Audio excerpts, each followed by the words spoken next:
अस्सलाम वालेकुम, शराय दसूर से मैं हूं अब्दुल क़य्यूम सिद्दीकी और आप हैं AQS के साथ। कराची यूनिवर्सिटी का फ़ैसला आ गया कि अनफेयर मीन्स और फिर उसकी वजह से जो डिग्री है वो कैंसिल कर दी गई। उससे बड़े सवाल पैदा हो गए। ज़ाहिर है कि हम बात करें जस्टिस तारिक जहांगीरी साहब के केस की, और इसके बाद जो है वो दूसरा मौजू है वो ये है कि जो जजेस की कारकर्दगी का पैमाना जांचने और फिर उस हवाले से जजेस के मुस्तकबिल के फ़ैसले के हवाले से जो जुडिशल कमीशन ऑफ पाकिस्तान है उसकी एक ज़ैली कमेटी जिसको हेड करते हैं जस्टिस जमाल बंदोखेल, उनकी जानिब से आज इजलास हुआ और उस इजलास में क्या कुछ हुआ कि जजेस की परफॉर्मेंस कैसे जांची जाए और फिर उनके फ़ैसले जो हैं जुडिशल कमीशन ऑफ पाकिस्तान करे। तो इन दो मौज़ूआत के ऊपर बात करते हैं और मेरा ख्याल है कि तैयब बलोच से पूछते हैं कि जनाब क्या हुआ। तैयब बलोच साहब, सर जी कल जो है जी, हाँ जी, एक मिनट सब्र करो, मैं सवाल जड़ा कि नहीं वो आलन दे। ठीक है। कल वाक़या ये हुआ कि वो जो एक स्टे ऑर्डर था कराची यूनिवर्सिटी के ख़िलाफ़, बिल्कुल। ठीक है, वो स्टे ऑर्डर वकेट हुआ। उसके वकेशन कैसे हुई? आइनी बेंच बैठा, उससे पहले जो है वो उसमें एक जज साहब जो हैं उनके हवाले से उन्होंने कहा था कि फ़ारूक नाइक मेरे सामने मेरे उस्ताद हैं तो मैं नहीं बैठूंगा। लेकिन दोबारा जो मुकदमा है वो जिस बेंच के सामने उस बेंच में वो थे और उन्होंने कहा कि क्योंकि फ़ारूक नाइक साहब नहीं हैं तो लिहाजा मैं मुकदमा सुन सकता हूँ। पहले मैंने इस वजह से एतराज़ किया था। वो जो वहाँ के वकला थे वो कहते कि इन एतराज़ात पर पहले फ़ैसला करें फिर हम आगे चलेंगे। जहांगीरी साहब ने भी कहा कि जनाब कस्में खाई, सेक्टर कमांडर वाली बात की, और हमने कल ही कह दिया था कि ये जब ये बातें करता है कोई तो इसका मतलब है कि गल मुक गई है, मुख्तारिया वो आखिरी बयान दे गया। ठीक है। तो अब जो है ये सारा कुछ हुआ और कल ही जो है ना यूनिवर्सिटी ने अपना फ़ैसला सुना दिया इसके ऊपर। गो कि ये भी हैरत की बात है कि 1 साल से ये स्टे चल रहा था, किसी को पार्टी बनने का ख्याल नहीं आया, किसी को उस वक्त 110 की दरख्वास्त दाखिल करने का नहीं आया। बहरहाल तो अब ये एक कॉज ऑफ एक्शन पैदा हो गया है जी। तो अब क्या होगा सर काज ऑफ क्योंकि एक्शन, सब कह रहे हैं कि जनाब ये अब जाली डिग्री वाला जज कैसे बैठ सकता। बिल्कुल सर, काज ऑफ एक्शन पैदा हो गया। अब बेसिकली जो मेन मैटर है वो तो अहलियत पे आ गया। जैसे अपने चीफ जस्टिस सरफराज डोगर साहब के बेंच ने वो कोवरेंट वाली एप्लीकेशन पे जो है वो किया था कि उनकी मुझे पकड़ा दे, मैं आज आपको अच्छा ठीक है, हाँ। हाँ, उनकी अहलियत पे ही उन्होंने सवाल उठाया ना। तो अब बात यह है कि यहाँ पे मैटर लगा हुआ है आपके सामने है कॉन्स्टिट्यूशनल बेंच में, तो क्या कुछ होगा एक बात वो तो अब कोर्ट जानेगी। लेकिन एक लेमैन की हैसियत से जो है मैं तो यही समझ रहा हूँ कि अब तो वो जज ही, वो वकील ही नहीं रहे ना, जज ही तो बाद में आती है, ठीक है। अब वो जिस डिग्री पर वो वकील थे वो ही उसकी ख़त्म हो गई, तो फिर आगे वाले मामला तो वो हैं। एक्शन कौन लेगा, किसने उसको मतलब है वकालत दी, बार एसोसिएशन जो मेन है उनके ऊपर उनकी ज़िम्मेदारियां बनती हैं। और मुझे तो अब मैं सिंपल बताऊं कि जवाज़ बनाने की कोशिशें की जा रही हैं टेक्निकल बुनियादों पे। मुनीर मलिक साहब को सुना है वकील किया गया है इसमें, टेक्निकल बुनियादों पे वो कहेंगे वो तो CPLA में, CPL में, और मतलब सारा का वो तो मामला सारा उसी में आ जाएगा ना। सारी चीज़ें मुझे तो ये लगता है कि उसी में ले आएंगे कि ये कुछ हुआ है। लेकिन उसमें दो चीज़ें हैं।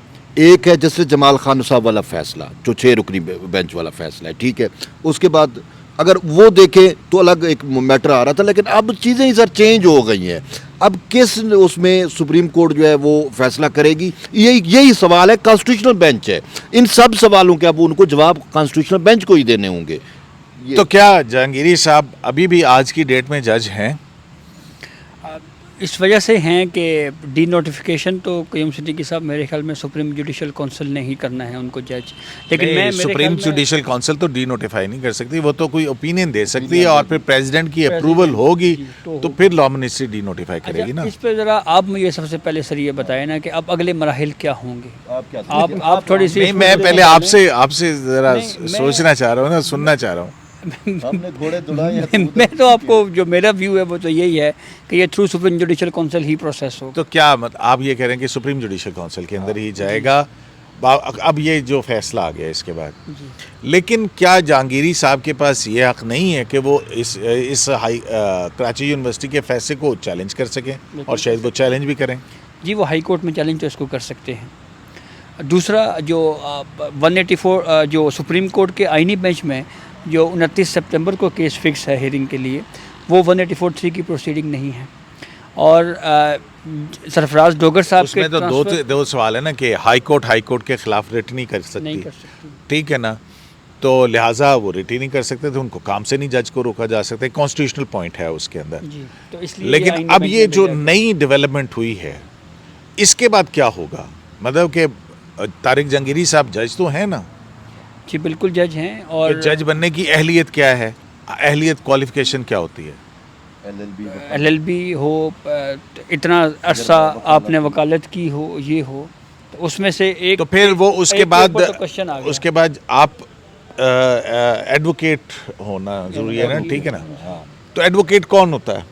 जिसके पास कम से कम कानून का डिग्री होता है, LLB होता है, और जो बार में फिर रजिस्टर्ड होता है उसी डिग्री की बुनियाद बार पे। लाइसेंस देती है उसको, वो एडवोकेट है ना जी, बिल्कुल। ठीक है। तो क्या बार ने, जो उनकी पेरेंट बार है, उसने वो उनका लाइसेंस रिवोक कर लिया है?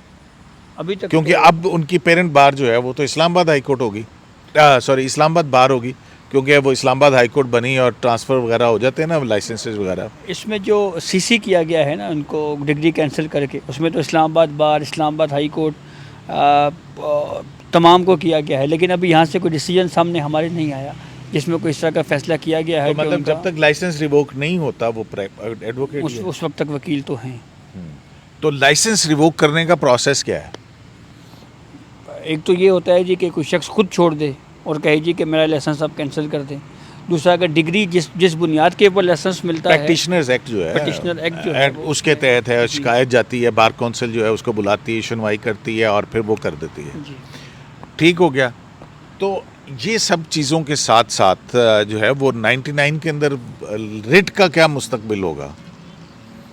जो इस्लामाबाद हाई कोर्ट में पेंडिंग है उसके ऊपर तो फिर आगे प्रोसीडिंग बढ़नी है और उस पर यही सवाल आएगा।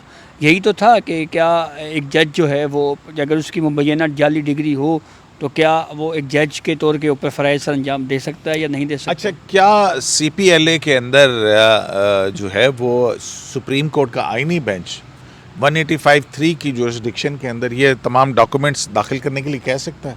मेरे ख्याल में नहीं कह सकता। क्योंकि उसमें अगर आप देखें रिस्पोंडेंट्स जो से हैं, पाकिस्तान जो मियाँ दाऊद की पिटीशन है उसके अंदर जुडिशल कमीशन ऑफ पाकिस्तान है, ये बार काउंसिल नहीं है। तो 199 की रेट के अंदर आप एक और ये भी प्रिंसिपल है कि अगर आपके पास अल्टरनेट रेमेडी मौजूद है तो आप डायरेक्ट ना आए। सही है। तो वो मियाँ दाऊद साहब पहले इस्लामाबाद बार काउंसिल के अंदर क्यों नहीं गए? ये तो अब शायद वो हो सकता है जाएं। इसके बाद जो अब कोई डेवलपमेंट आई है इसके बाद हो सकता है अब वो रुजू करें। और दूसरा, सुप्रीम कोर्ट का ये आईनी बेंच इन तमाम इश्यूज़ को इसलिए नहीं देख सकता क्योंकि जो हाल ही में अभी जो फैसला आया है जस्टिस डोगर साहब की ट्रांसफ़र का, उसमें जब इधर उधर के मुख्तलिफ इश्यूज़ को डिस्कस करने की कोशिश की तो सुप्रीम कोर्ट के आईनी बेंच ने होल्ड किया है कि हमारे सामने जो केस है हम उससे दाएँ बाएँ नहीं हो सकते। तो ये 26वीं तरमीम के बाद की जो रिस्पोर्टेंस है, गो के पहले कंप्लीट जस्टिस के नाम के ऊपर बहुत कुछ होता रहा है। तो अब तो मेरे ख्याल में अब ये जो जजमेंट आया है उसकी रोशनी में तो वो सिर्फ यही करेंगे, फर्ज करें कि आईनी बेंच उनको ये एक्सेप्ट कर लेता है, वो कहता है कि नहीं जज को नहीं किया जा सकता, तो फिर क्या होगा? बड़ा अहम सवाल है। अब फिर अब सपोज करते हैं कि अगर कॉन्स्टिट्यूशनल बेंच उनको कह देता है कि जज साहब को मुअत्तल नहीं किया जाता या नहीं किया जा सकता या काम से नहीं रोका जा सकता, वो ये एक इदारा है सुप्रीम जुडिशल काउंसिल, वो इस हवाले से कर सकती है, तो फिर वो यहाँ पे तो बहाल हो जाएंगे काम तो पे। जब वो बहाल हो जाएंगे और वो फैसले करेंगे तो लोग क्या कहेंगे? लोग यही कहेंगे कि इनकी डिग्री जिसके ऊपर ये फैसला है जी और उसकी बुनियाद के ऊपर ये डिग्री मनसूख हो गई है, तो ये फैसले कर रहे हैं। आप इंतहाई हाई मोरल वैल्यूज़ की बात कर रहे हैं भाई। अगर मोरल वैल्यूज़ या ये जो अखलाकियात होती तो क्या ये जजेस और चंद वकला जस्टिस तारिक जहांगीरी को एहतसाब के लिए पेश करने की बजाय उसको प्रोटेक्ट करते? सोचने की बात है ना। ये जो वकला जेली डिग्री की बुनियाद पे वकला तहरीक चलाने की कोशिश की जा रही है। अच्छा, ये बताएं कि तारिक जहांगीरी साहब जो हैं वो जज कैसे बने थे? जज वो बने थे पहले वकील LLB डिग्री और फिर उसकी बुनियाद के ऊपर judicial practice commission of Pakistan और ने किया फिर- था ना और- उनको और फिर बनाया। यहाँ पे जुडिशल कमीशन के जरिए हुए।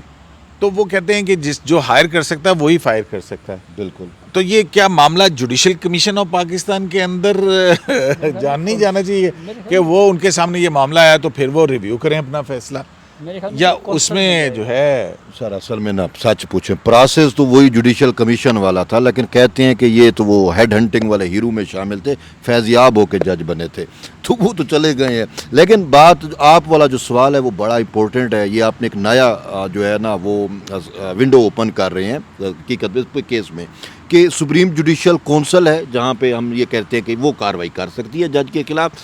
दूसरा अब आपने कहा कि वो जो एक कि जो हायरिंग अथॉरिटी है वही फायरिंग अथॉरिटी है, तो वो यूं तो फिर जुडिशल कमीशन हायरिंग फायरिंग वही होता है ना, हाँ। जो पॉइंट, क्योंकि जो जज नहीं कंफर्म करते तो उनको कहते हैं कि आप घर जाएं। वो तो 209 तो नहीं होता ना, नहीं वो एक वो तो जज का मिसकॉन्डक्ट है ये ना। तो प्रिंसिपल की बात कर रहे हैं ना कि जो हायर करता है वही फायर करता है, ये तो एक प्रिंसिपल ये अब इस पे भी बड़ी अहम बात है कि एक जज अगर उसकी डिग्री जाली है और वो उसकी बुनियाद पे जज बन के बैठा हुआ है तो मिसकॉन्डक्ट इससे बड़ा क्या हो क्या सकता होगा। बिल्कुल है? मतलब ये हर चीज़ एक दूसरी तीसरी चीज़ों से जुड़ी हुई है। फिर 199 की रिट जुरिस्डिक्शन को वारंटों के अंदर भी बहुत सारी चीज़ें हैं। और ये अपनी नोयत का पहला केस है पाकिस्तान में जुडिशरी में, आला जुडिशरी में एक कॉन्स्टिट्यूशनल कोर्ट के अंदर एक जज साहब बैठे हुए हैं और उनका डिग्री जेली निकल आए, तो ये अपनी नोयत का एक पहला केस है ना। तो इसी वजह से अभी ये चीज़ें तय होंगी। वो साफ ज़रा है जब कोई चीज़ आती है तो ही प्रोसेस और चीज़ें होती हैं, तो इसी वजह से अब देखते हैं कि मियाँ दाऊद क्या वो बार से रब्ता करते हैं, ये वाला मामला सुप्रीम जुडिशल कौंसिल तय करती है कि या फिर वो जुडिशल कमीशन की और तरफ जाता है। अगर बार काउंसिल जो है वो नहीं करती है तो फिर क्या मियाँ दाऊद साहब को एक नई पिटीशनिंग दाखिल करनी पड़ेगी जिसमें वो इस्लामाबाद बार को जो है बनाएं फरीक और कहें कि जनाब इनके खिलाफ ये देखें ये है और इनका मेंबर जो है वो क्वालिफाइड नहीं करता, लिहाजा इनको डायरेक्ट करें, तभी वो करेंगे ना। तो वो- या फिर बार तो वो काउंसिल किस का फॉर्म में जाएगी? बार काउंसिल का अपना एक है कि किसी वकील की डिग्री मुअत्तल करने के वाले से 2-3 तरीके हैं, स्टेप्स हैं। शिकायत जाती है, मुतलका बार काउंसिल उसको सुनवाई देती है, फिर उसका फैसला पाकिस्तान बार काउंसिल के अंदर चैलेंज होता है और फिर वो एक ऑल्टरनेट रेमेडी मौजूद है। तो ये कहाँ जाएगा मामला? मतलब इधर से हम देखते हैं कि जो CPLAI है जी। उसमें जो इस वक्त की मौजूदा बार काउंसिल है उसके 5 अरकान एग्जेक्टिव, जी। उन्होंने ये कहा है कि जनाब हमें सुने ये जनाब, ये हम रेगुलेटरी बॉडी तो हम है। इस्लामाबाद तो- बार और वो देखिए ना, मोहसिन कियानी नसीर कियानी साहब हैं, अलीम अब्बासी साहब हैं, वो काजी अजीज़ साहब हैं और 5 लोगों की तरफ से आई है ना इस्लामाबाद बार काउंसिल की तरफ से बिल्कुल। CPLA यहाँ पे। लेकिन जो आपको मामला बुनियादी- उलझा हुआ लगता है वैसे कि नहीं? बहुत ज़्यादा उलझा हुआ मामला है ये। और इसको लेकिन- भी उलझाया जाएगा। अब देखिए अब तारिक जहांगीरी साहब के पास भी तो कोई ना कोई ऑप्शन रेमेडी के लिए वो अटेम्प्ट करेंगे नहीं, ना किसी उनके और पास तरह तो से। है ना वो कि कि- भाई जी वो मैं तो अफेक्टेड हाईकोर्ट पार्टी हूँ, मैं हाई कोर्ट में चैलेंज करूँगा उसका फैसला। फिर उसके बाद जो है वो अगर बार काउंसिल है तो वो बार काउंसिल उनको बुलाएगी, सुनेगी। तो ये और इस दौरान में अगर CPLA जो है जिसमें यही कॉन्स्टिट्यूशनल पॉइंट है आर्टिकल 199 सब क्लॉज 5 वाला जी। कि जनाब जज के खिलाफ रिट जारी नहीं केस कर सकती है, तो अब ये मामला उलझ के ज़्यादा नहीं उलझ बहुत ज़्यादा मतलब उलझ मुझे गया। समझ नहीं आ रही कि ये कैसे चलेगा सारा कुछ। आई एम सॉरी, मतलब कि हमारे नाज़रीन भी समझने कह रहे की होंगे कि कोशिश ये कर क्या रहे हैं। सवालात कर रहे हैं, तो ये इन सवालात को से हम समझने की कोशिश कर रहे हैं। तो ये ऐसे सवालात हैं जिसमें किसी को कानूनी दिमाग को बुलाना हमें बड़ा ज़रूरी हो गया, किसी से पूछना। उससे समझना पड़ेगा। बिल्कुल सर, कानूनी दिमाग से भी, और वैसे भी कानूनी दिमाग भी क्या करे सर, इतने सारे फोरम इकट्ठे हुए हैं ना। अब तो ये चीज़ खुद अब सबसे बड़ा फोरम जो है वो शायद तय करे, ठीक है। यहाँ पे Justice में नहीं कंप्लीट जस्टिस में तो नहीं होगा ना, वो तो कंप्लीट जस्टिस का वो थर्मास भी चला नहीं, गया, वो अखबार इख्तियार भी तो चला है गया। ना सुप्रीम कोर्ट का हाँ। कि कोई ऐसी डॉक्यूमेंट जो है वो मंगवा के देखा सुप्रीम जा जुडिशियल सके। काउंसिल का इजलास कब तक, कल आपने बताया भी था वो डेट 18 अक्टूबर को। 18 अक्टूबर को। तो मेरे ख्याल में कि वही एक अथॉरिटी बन रही है, वही इन सारे चीज़ों को तय करेगी। उस वक्त तक किसी उससे कोर्ट में पहले क्या होता रहेगा, किसी में उससे क्या होता पहले रहेगा। 29 सितंबर को तो जनाब CPLA भी लगी हुई है। हाँ, वही। वो देखें, सुप्रीम जुडिशियल काउंसिल और सुप्रीम कोर्ट ऑफ पाकिस्तान के अंदर बड़ा फर्क है। बड़ा सुप्रीम मसला बन जुडिशियल गया। काउंसिल तो वो हो सकती है ना। ये जो 29 वाला बेंच है ना, या जो CPLA है, उसके लिए एक बड़ा इशू बन गया है हकीकत में। वो ये देखेंगे ना कि भाई एक ठीक है, जमाल खान साहब का भी आर्डर आ गया, एक चीज़ थी कि जज को एक दूसरा जज अब काम से नहीं रोक सकता। हाँ। वो काम से रोकना तो अब छोटी बात हो और गई है। लेकिन जेली साहब लेकिन इतनी पड़ी क्या है। एक जज का मुकदमा हो तो दूसरा जज वो मुकदमा सुनने जा सकता है नहीं, या सामने खड़ा हो सकता वो तो है? सर जा सकते हैं, वो तो संगत निभा सकते हैं, वो तो ताल्लुक निभाना पड़ता है ना सर। ताल्लुक जजी से ज्यादा अहम होता है। तो फिर जजी आनी जानी चीज़ है। मिस जस्टिस समन रिफत इम्तियाज जो हैं, उस हवाले से सुप्रीम जुडिशियल काउंसिल को क्या करना चाहिए? सुप्रीम जुडिशियल काउंसिल के पास या तो कंप्लेंट आए रिटर्न में, या फिर सो मोटो की पावर भी है, वो उस पर भी प्रोसीडिंग इनिशिएट कर सकती है। लेकिन जहांगीरी साहब वाला मसला जो है वो नहीं, अब देखें, खासा जहांगीर- कॉम्प्लिकेटेड इस वजह से भी मैंने कर दिया। नहीं आपने नहीं किया। देखिए 3-4 मुख्तलिफ इश्यूज़ जो है ना वो यकदम जो है ना वो आ गए हैं। जैसे मियाँ दाऊद साहब वाला मामला इस्लामाबाद हाई कोर्ट में पेंडिंग है, ठीक है। सुप्रीम कोर्ट में जुडिशल वर्क से रोकने का मामला आ गया है। जो डिग्री को उन्होंने कहा है जी कि ये जाली है, उसके खिलाफ वो अब खबरें ये चल रही हैं कि वो सिंध हाई कोर्ट में जाएंगे। तो ये मुख्तलिफ हाई कोर्ट्स में भी केसेस चल रहे होंगे, सुप्रीम कोर्ट में भी केस चल रहा होगा। तो कोई अजीब सी सूरत हाल, क्योंकि चीमी वाली सूरत हाल मुझे लग रही है। और तो नहीं, लेकिन देखिए मेरा ख्याल है कि ये सारा इस बहस को आगे बढ़ना चाहिए ना। देखें बहुत सारी चीज़ें, अब हमारी जो जुडिशल तारीख है उसके अंदर KM समदानी साहब, उनके पास तो लॉ की डिग्री नहीं थी, वो तो ब्यूरोक्रेट थे। तो वो जज थे ऊपर तक। जैसे शफी साहब बड़े लायक जज थे, उनके पास वो ब्यूरोक्रेसी से आए थे। लेकिन उनके तो पास LLB नहीं थी, हाँ। तो फिर तो बात ही खत्म हो गई। नहीं मतलब वो ब्यूरोक्रेसी है, वो बाग कानून की तालीम और सारा कुछ है। फिर तो सवाल फिर यही रह गया कि जी एक जज को नहीं, अब तो- जुडिशल वर्क अब से तो- रोका जा अब तो- सकता है अब तो या नहीं नेसेसरी रहेगा? हो गया ना, ये बाद में तो चीज़ें डेवलप हो गई ना शायद उस तो टाइम। बड़ा मेरा ख्याल है कि ये केस बड़ा दिलचस्प होगा और हम इसको एक केस के तौर के ऊपर ले रहे हैं केस हम of law के तौर पे, सही बात कि है। कुछ नहीं है, ये नहीं है, वो नहीं है। लेकिन ये जो जज जो अदालत के अंदर जिसका काम नहीं है या जिसका मुकदमा नहीं है, उसने वहाँ जाकर मेरा ख्याल है कि काफ़ी बड़ी गलती कर दी है उनकी तरफ से या करवा दी गई है। क्या जज्बाती ये आप अमल किया है, ये मेरा ख्याल है कि वो तारिक जहांगीरी साहब से ज़्यादा वो है। क्योंकि आपको पता है कि इवन जब अगर किसी वकील के ख़िलाफ़ केस हो तो वो वकील जो है वो अपने लिए दूसरा वकील करता है और अपना केस नहीं लड़ता। और फिर जब वो वकील उस अदालत में पेश होता है तो प्रैक्टिस ये है कि वो काला कोट काली टाई लगा के नहीं आता, वो प्लेन कपड़ों में आता है। आपको पता है कि जब काजी फाइज ईसा भी जब पेश हो रहे थे, अब ज़रा फिल्म को पीछे घुमाइए, वो कभी भी जज की यूनिफॉर्म के अंदर नहीं आए वहाँ। वो कैसे आए? वो ग्रे कलर का सूट उनका होता था, ग्रे और विदाउट टाई, और उसमें वो आते थे। फुटेजेस भी आपके सामने हों। तो इस हद तक अदालतें इस बात को माइंड करती हैं कि अगर आप यूनिफॉर्म पहन के आए हैं तो आप दबाव डालने की कोशिश कर रहे हैं। चाहे जाए कि एक जज ऑफ द हाई कोर्ट दूसरी हाई कोर्ट के जज के सामने यूनिफॉर्म के अंदर जाए, तो इसका क्या मतलब है कि क्या अदालत को दबाव डालने की कोशिश की गई? दबाव तो डाला गया, नारेबाजी की गई। अनफॉर्चुनेटली जो उस कोर्ट के अंदर जो हुआ तो वो तो मतलब हम बयान नहीं कर सकते। और मुझे अफसोस हो रहा है कि कराची बार के जितने भी वकला हैं, सॉरी टू से, हमारे लिए सारे मुअज़्ज़िज़ हैं सारे, कि क्या उनका इज्तिमाई शऊर इतना ही रह गया है कि एक जेली डिग्री वाले जज को आप मतलब मुबैना तौर पे, फिर भी मैं कह रहा हूँ अगरचे कैंसिल हो गई है उसकी डिग्री, कि वो आप उसको एहतसाब के लिए पेश करते कि नहीं जी ये हमारे जज के ऊपर एलिगेशन है, हम इसको एहतसाब के लिए उल्टा जज को प्रेशराइज कर रहे हैं कि आगा साहब जो हेड कर रहे थे बेंच को, उसको जो है प्रेशराइज कर रहे हैं। और वो फिर समात में खलल डाला गया, समात रुक भी गई। सुमर रिफा साहबा वहाँ पे मौजूद थी।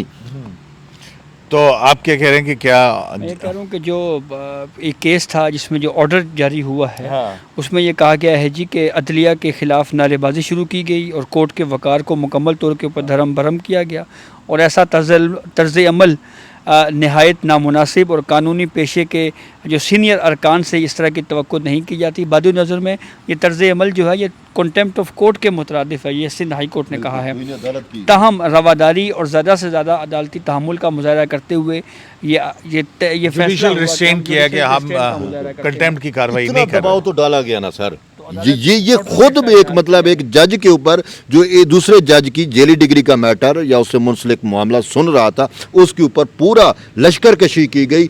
इस्लामाबाद हाई कोर्ट से एक मोअज़्ज़ज़ जज साहबा वहाँ पे गई और वहाँ के जो वकला हैं और सीनियर वकला भी और बाकी वो सारे इकट्ठे होकर नारेबाजी करना, जज के खिलाफ वो करना, तो ये देखिए कितना बड़ा एक वो हुआ।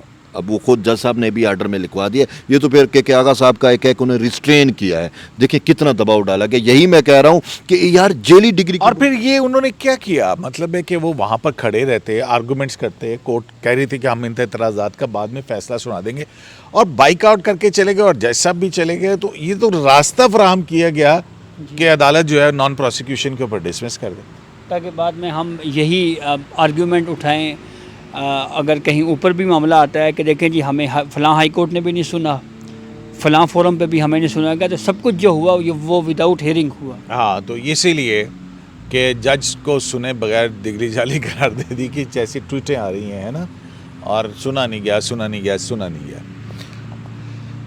तो अब आ जाते हैं जनाब, बहरहाल मेरे ख़्याल से कि ये बड़ा ही अहम, इसके अंदर बहुत सारे सवालात हैं। फिर दूसरी बात ये है कि जो सिस्टम है लाइसेंस जारी करने का और जज बनाने का, इसको भी ओवरऑल और रिफॉर्म करने की महल ज़रूरत है और ये बड़ा डिस्कशन में आएगा आगे जाके, क्योंकि जुडिशरी को जो है वो हमने इन सारी एलाइशों से तो पाक करना है ना, आजकल तो ताकि आइंदा जो है ना कुछ ना हो। आजकल चीज़ें ना वाकई एक मेकनिज़म के तहत आ गई हैं, क्योंकि आपको याद है कि यहाँ पे मशरूम कॉलेज का ग्रोथ था और आप सिंध में तो मशहूर हुआ था कि बस आप जाएं और डिग्री लेके आ जाएं, बहुत सारी चीज़ें थी। फिर उसके बाद ये डायरेक्टोरेट ऑफ लीगल, आपकी ट्वीट भी बड़ी मज़े की थी। हाँ, क्या एमफिल वाले क्या कि सर एक दोस्त का फ़ोन आया एमफिल था, कहते यार हम एमफिल करके हमारे पास ओरिजिनल डॉक्यूमेंट्स हैं, ओरिजिनल असनाद हैं और हमें कोई नौकरी नहीं देता और एक बंदे को जो है वो जेली डिग्री पे जज भर्ती कर दिया गया। तो ये डायरेक्टोरेट ऑफ लीगल एजुकेशन जो है ना, ये अब इन चीज़ों को मॉनिटर कर रहा है। अब जो क्राइटेरिया है इवन के इनरोलमेंट का, वो भी बड़ा टाइट हो गया है। वो जो बार लाइसेंस देती है, बाकायदा टेस्ट होते हैं उसके बाद, और अब तो LLB में एडमिशन के लिए भी आपको लॉ गेट देना पड़ता है। और फिर भाई जो वकला हैं उनका अपना प्रैक्टिशनर्स एक्ट के तहत एक ज़ाब्ता इखलाक है कि वो उन्होंने कैसे बिहेव करना है। एनीवे, ये बात भी देखने वाली है, वैसे इस पर भी बात होनी चाहिए कि वकला जो अदालतों में पेश होते हैं उनके पास ये हक होना चाहिए कि उन अदालतों के ऊपर जो है वो बाहर आकर के उसके ऊपर दिशनाम तराजी करें। ये भी एक बड़ा अहम मौजू है, उसको भी देखना चाहिए, अदालतों को देखना चाहिए। तो जनाब, जुडिशल कमीशन की रूल्स कमेटी में क्या हुआ? जमाल मंदोखेल साहब की ज़रिए सदारत ये इजलास हुआ है, तकरीबन 1 घंटे से ज़ायद वक्त तक जारी रहा है और हाई कोर्ट के जजेस की कारकर्दगी का जांचने के लिए मुशावरत हुई और कुछ तजावीज़ पे गौर हुआ। जैसे एक तजवीज़ ये सामने आई कि वो जज जो 90 दिनों के अंदर अंदर महफूज शुदा फ़ैसला अगर ना सुनाए तो उसको डिस्क्रेडिट किया जाए, उसकी परफॉर्मेंस को ये लिखा जाए कि उनकी परफॉर्मेंस अच्छी नहीं है। तो इस हवाले से सुना सुप्रीम कोर्ट का कोई फ़ैसला भी है। हाँ, वो अपना चाहे साकिब निसार साहब की जजमेंट है, उसमें उन्होंने एक टाइमलाइन दी थी हाई कोर्ट तक। एक तजवीज़ फिर ये भी आई कि जो काज लिस्ट होती है, फ़र्ज़ करें एक जज या एक बेंच के सामने ये था कि मतलब जो नीचे जो सेशंस कोर्ट होती है ना, वो ट्रायल मुकम्मल करने के 60 दिन के अंदर अंदर फैसला सुनाने की पाबंद है। फिर उसके बाद हाई कोर्ट जो है उसको 90 दिन का कि अपनी हियरिंग मुकम्मल कर ले और 90 दिन के अंदर फैसला आना चाहिए। लेकिन अभी हमारे यहाँ बड़े बड़े अरसे के बाद सुप्रीम कोर्ट के अपने फैसले आए हैं और मुनीब साहब तो मशहूर हैं 8-8, 9-9 महीने के बाद फैसले देने में। यहाँ भी 4-4 महीने वाले हैं। तो फिर उसके बाद एक तजवीज़ ये जिस पे गौर किया गया जी कि जो काज लिस्ट है, जैसे एक बेंच के सामने है जी कि 30 केसेस, तो ये हो जी कि 4 केसेस उसने सुने, बाकी लेफ़्ट ओवर करके जज साहब चले गए। तो ये भी मतलब परफॉर्मेंस जांचने का एक क्राइटेरिया होगा कि उसने काज लिस्ट में फ़िक्स केसेस सारे उन्होंने सुने हैं, कितने सुने और कितने कितने नहीं सुने। सुने। जी जी जी।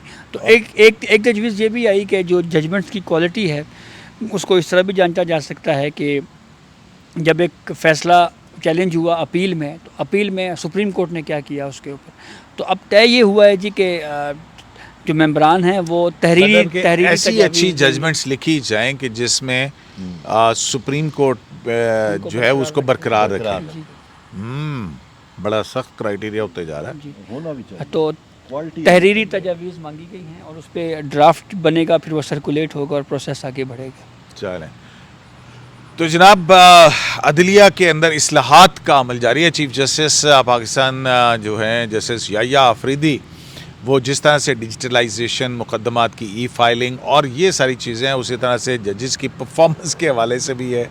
जजेस की छुट्टियों का मामला तो आपको पहले ही पता है कि वो सदारती हुक्मनामा जो है उसको अमेंड कर दिए गए, जिसके बाद अब जज साहबान को मुल्क से बाहर जाने के लिए NOC की ज़रूरत होती है। NOC चीफ जस्टिस जो है वो मुतल्लका हाई कोर्ट का या फिर chief justice supreme court of Pakistan जो है वो सुप्रीम कोर्ट के जजेस के हवाले से।